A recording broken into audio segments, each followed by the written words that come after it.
G'day, I'm Paul. Most of you know the Jeep Grand Cherokee, but one car that you're probably not all that familiar with is the Jeep Compass, because I don't sell a great deal of them in Australia. So today we want to figure out whether this thing is any good. This is the Jeep Compass S Limited, so it's one down from the top spec. The top spec is like an off-road focused version called the Trailhawk, so this is more your executive type. It's priced at just under $46,000 and it competes with cars like the Hyundai Kona, Mazda CX-30, Toyota CHR. I don't know, it kind of competes with them. It's in its own little niche-y sort of segment because it's quite big for its size, but not quite as big as the next segment up. Today we're going to do a detailed review. If you do want to skip ahead to other parts of this review, you can use the time codes up on the screen there, or if you're on YouTube, just scroll down and use the chapters below. If you haven't done so already, I'd love it if you could hit subscribe and also the bell icon. It's going to tell you every single time we get our bearings and drive a Compass. Let's talk exterior. You've got 4 colours to choose from, and all but randomly red is $645 extra. So the Compass is all about that sort of nice SUV look, but inherently it's a Jeep, which means you've got these pillars along the front here. They're the same in all Jeeps. You've got a 7-pillar design there, and this kind of signifies that it is capable off-road. Strangely though, that's all completely blocked out, so I think it's there just as a design cue. Black Jeep lettering, and then the colours are offset there with a little bit of piano black in the centre, and then a little hole in there to get some air through to the engine. So look, cohesively, I think it is a pretty nice design. This car is inoffensive in terms of the way that it looks, and then the Trailhawk version has all these tow hooks and stuff sticking out. Kind of gives you the idea that you're an off-road master. Now in terms of headlights, you've got bi-xenon headlights. This is fairly old technology. This is one of the few cars left on the market today with bi-xenon instead of LED or halogen. Now down here, this looks like an LED daytime running light, but it only comes on when the headlight's on. The actual running light is down here, and it's a halogen type. You do have fog lights down the bottom as well. Jump around to the side. Around here, you've got 19-inch alloy wheels and a fairly low profile tyre. That's a 45 profile.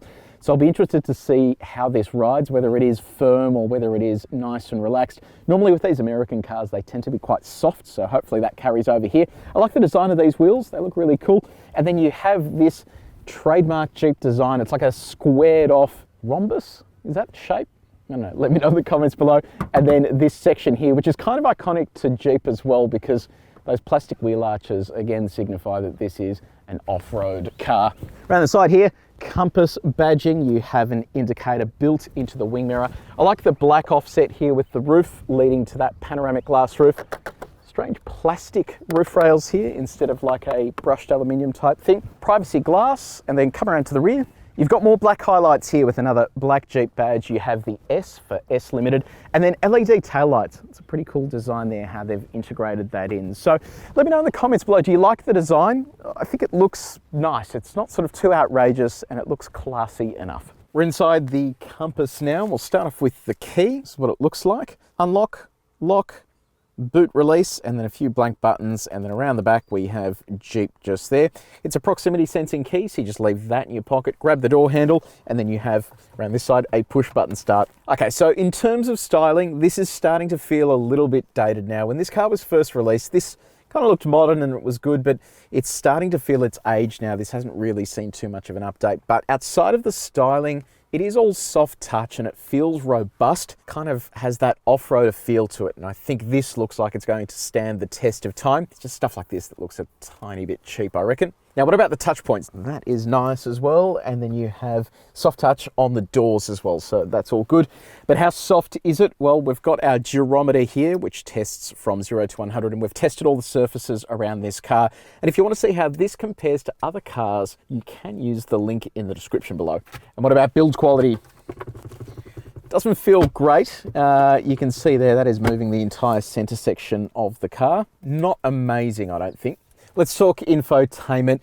This is Jeep's Uconnect infotainment system. It's an 8.4-inch screen. And while this car may have some of its shortcomings, this infotainment system really is quite impressive in terms of the speed, the functionality, and the features that are jam-packed into it. So today, I'm going to give you a detailed review of Jeep's Uconnect infotainment system so you can learn about it a little bit more and we can go through all the features. So starting off here, we have shortcut buttons all down the bottom, and then you can control your climate in here as well, or you have climate controls further down. In terms of radio, you have AM, FM, DAB plus digital radio, so that's fully featured. If we jump over to media, this is where you're able to stream through your phone, through a Bluetooth connection, or through auxiliary or USB connections attached to the car.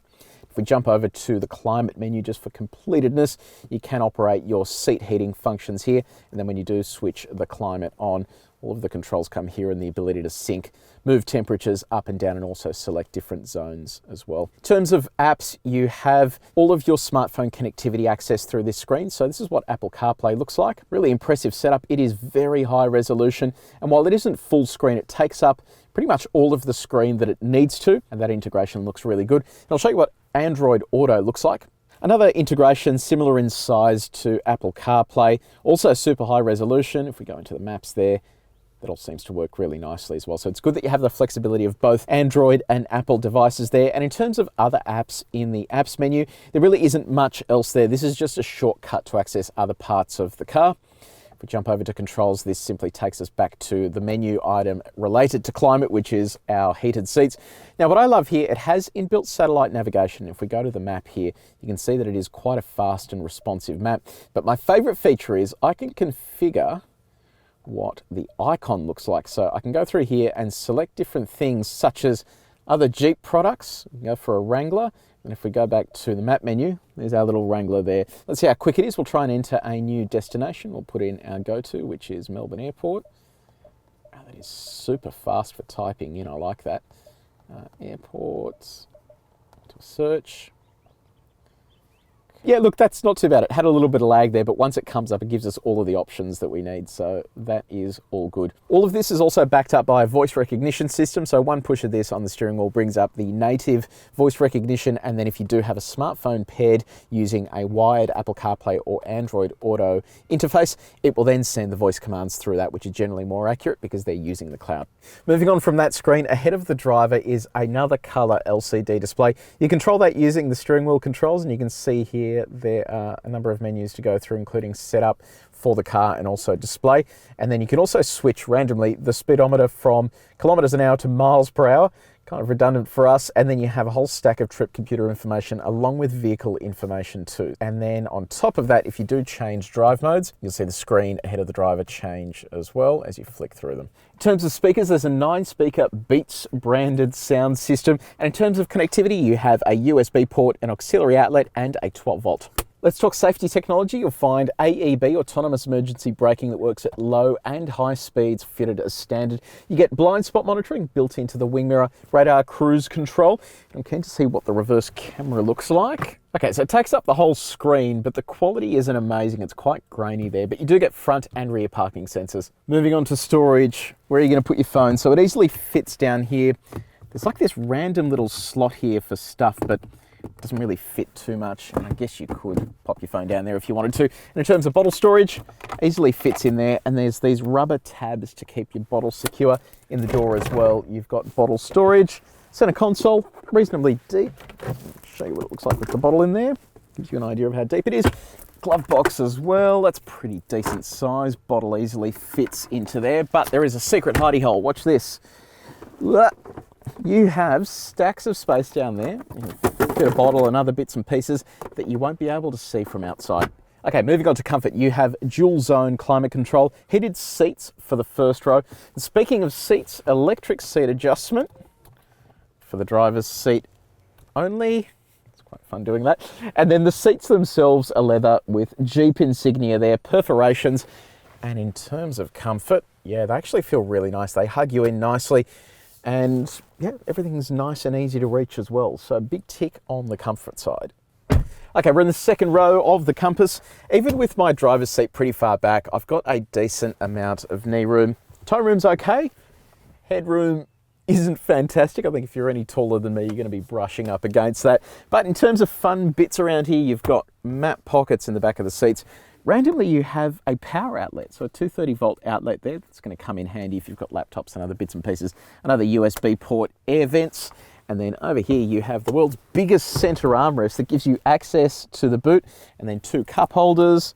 So that slides in nicely, and this has rubber teeth in there as well. Move these out of the way. And then inside the doors, you also have bottle storage, ISOFIX points on the 2 outboard seats, and this cool looking panoramic sunroof, which makes long drives all the more easier.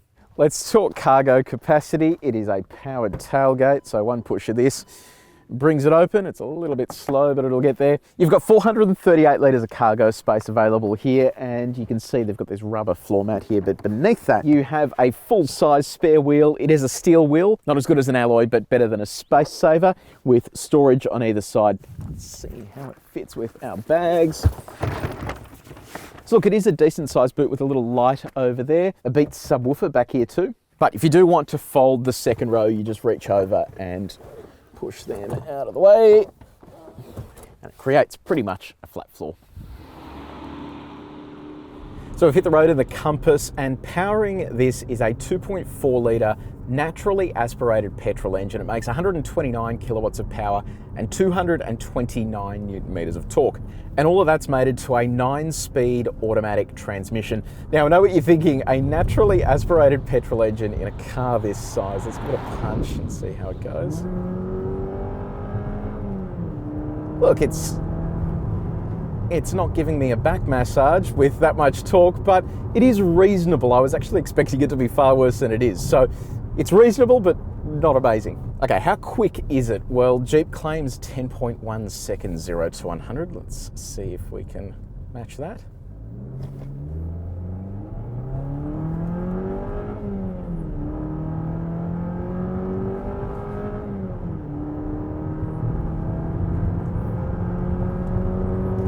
It is fairly leisurely, isn't it? And quite noisy inside the cabin when you get up it as well. That engine is really sort of singing into here. So that all results in a claimed fuel economy of 9.7 litres per 100 kilometres. Let's have a look at how we're doing at the moment. Not great. We're actually seeing 14.4 litres per 100 k's, which is a fair chunk of fuel for a car this size. Remember that it weighs just 1,500 kilos, so it's not like it's this big lumbering mass, and we have been doing mainly highway driving, so it is surprising to see a figure that high. Okay, what about the ride? Look, it's not offensive. It's midway between sporty and comfortable. It's not overly soft or not overly firm. We're out on a pretty choppy country road at the moment, and it's sort of handling things fairly well.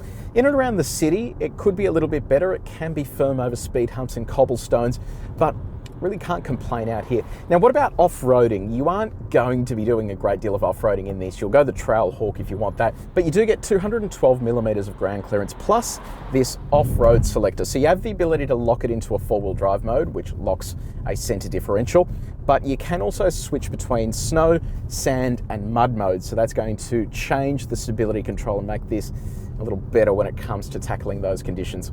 Okay, let's talk about steering feel. You feel what's going on through the wheel. It's not overly communicative, but it is an SUV, so you don't expect it to be a sports car, and for that part, it does a good job. And then on visibility, I can see clearly out the front there. Out the back, visibility is pretty good. It is a narrow envelope, and I can see the edge of those seats, but for the most part, that's fine. And what about cabin noise? It is a pretty quiet environment. There is a little bit of tyre noise when you get up to highway speeds, but for the most part, it really isn't too noisy or obtrusive in here. Righto, the Jeep Compass. They don't really sell that many of these, and there's kind of a reason for that. It's pretty expensive for what it is. Yes, it does come with a lot of features, but the rest of the class is getting better and better as they go, and this car really hasn't improved a great deal over the years. The engine as well is a bit of a letdown. It's not very punchy and it's quite thirsty. So if you do have your heart set on this, I'd probably go one rung above and go for the Trailhawk, because that comes with the better diesel engine. It's also just better as a purchase proposition because it is off-road capable, and it kind of fits the bill of that badge right there, whereas this straddles the line between not being very luxurious, not being very powerful, and yes, you do have the Jeep badge, but you're not really going to go off-road. So let me know in the comments section below, have you bought one of these? What's it like to live with? Or if you were looking at this, what did you buy instead? I'm keen to get your feedback. If you did enjoy this video, hit the like button. Also press subscribe and the bell icon as well. I'd love you to do that. That's going to tell you every single time we publish something new. But until next time, drive safely.